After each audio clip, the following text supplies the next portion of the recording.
नमस्कार, प्रणाम, सुप्रभात, राधे राधे। संतुष्ट जीवन ही सुखी जीवन है, ये विषय है। इस विषय पे मैं आपके सामने में बात करना चाहता हूँ, अपना विचार रखना चाहता हूँ। संतुष्ट जीवन ही सुखी जीवन है, इस तरह से हम कह सकते हैं कि सब कुछ होते हुए भी, सारा वैभव दुनिया का होते हुए भी अगर संतुष्टि नहीं है तो खुशी नहीं है दुख उसके जीवन में। ईश्वर ने तो क्या नहीं दिया। आप अगर आध्यात्मिक दृष्टिकोण से सोचें तो 84 का चक्कर काट करके फिर मनुष्य का तन मिला। सुनते होंगे, पढ़ते होंगे 84 का चक्कर। मनुष्य का जो शरीर है वो मिलने में कितना लंबा टाइम लगा ये मालूम नहीं। कितने जन्म मैंने आपने और किन किन योनियों में लिया। कीड़ा मकोड़ा, मच्छर, पशु पक्षी होते हुए तब मानव शरीर मिला है। उस मानव शरीर को पा करके भी असंतुष्ट है।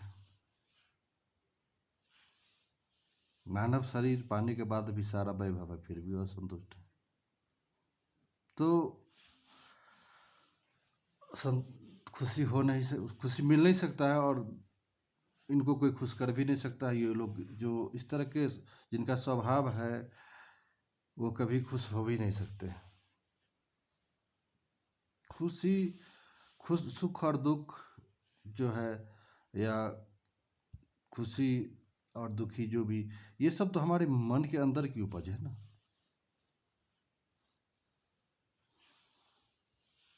चौरासी का चक्कर जो मैं बता रहा था, इतने सारे योनि को पार करते करते हम लोग मनुष्य योनि में आए हैं। कितना करोड़ों साल हो सकता है, लाखों हो सकता है, हजारों हो सकता है, मालूम नहीं। देखिए इतना तो कहना मुश्किल है कि कौन बता पाएगा किसके बारे में, कितना चक्कर काट के यहाँ तक पहुँचा है इंसान में। इंसान होके भी हो सकता है जो लोग अभी पूर्ण रूप से स्वस्थ हैं, हाथ पैर, आँख कान नाक सब कुछ है। अब आप ये सोच के देखें कि 1 मिनट के लिए मैं आपको बोलता हूँ, आप अपना आँख बंद कर लीजिए। सोचिए कि अगर ईश्वर ने आपको आँख नहीं प्रदान किया होता, हमें आँख नहीं प्रदान किया होता, 1 मिनट आँख बंद करके सोच लीजिए क्या होता है लाइफ, कैसा होता है ज़िंदगी आपका।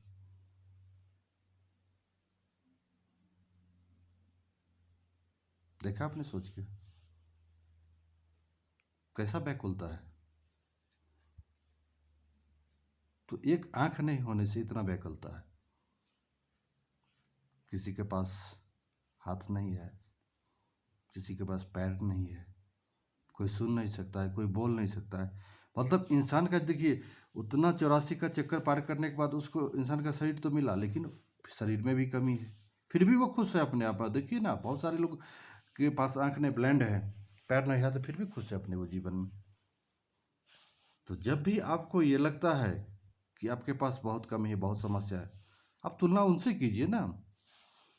आप उन लोगों से तुलना कीजिए जो भयंकर बीमारी से पीड़ित हैं, शारीरिक रूप से विकलांग हैं, गरीबी के दलदल में फंसे हुए हैं जहां से निकलना मुश्किल है। सब कुछ होते हुए भी उनके पास ऐसा ऐसा परेशानी है जिसका सॉल्यूशन नहीं मिल रहा है। तो तुलना कभी भी आप अपने से नीचे वाले से कीजिए, ऊपर से मत कीजिए। ऊपर से जब भी आप तुलनात्मक अध्ययन करेंगे, आप दुखी ही होंगे, खुशी हो नहीं सकते।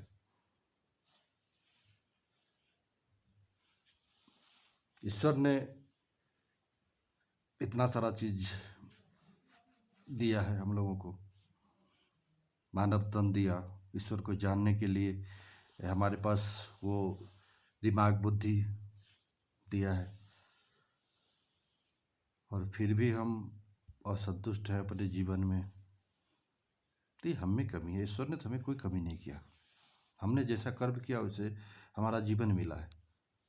कर्म का ही तो प्रतिफल है जो आज हम आप सब लोग जो भी हम लोग के पास आज है वो कर्म का ही प्रतिफल है। तो आपने जैसा कर्म किया वैसा मिला है, उसमें दुखी होने का कोई प्रश्न ही नहीं उठता है। अभी आप जो कर्म करने उसका फिर मिलेगा। इसलिए हम भगवान कृष्ण ने गीता में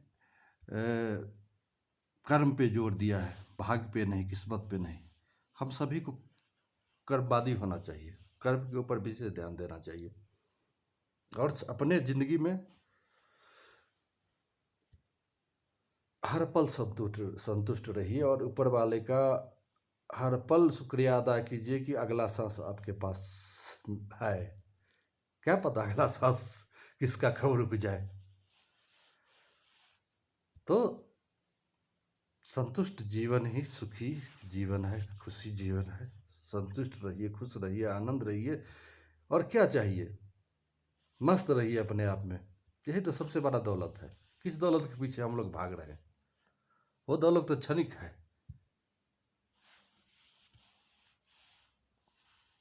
बहुत सारे लोग सेकंड मिनटों में सारा वैभव खो देते हैं किसी न किसी कारणवश। जितना भी उनका प्रॉपर्टी है, सब कुछ है, परिवार के सदस्य को खो देते हैं एक ही सेकंड में, जो उनका खुशी है।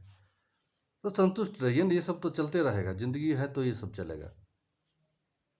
समस्या आएगी जाएगी। धन्यवाद सबको, सबको प्रणाम। आपके हृदय में विराजमान उस परमपिता परमेश्वर को मेरा प्रणाम। और कोशिश कीजिए हर पल याद कीजिए अपने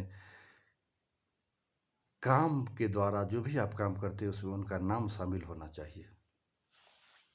वो पल मिला है आपको, हमको, सबको। धन्यवाद, बहुत बहुत धन्यवाद आपका महत्वपूर्ण समय देने के लिए।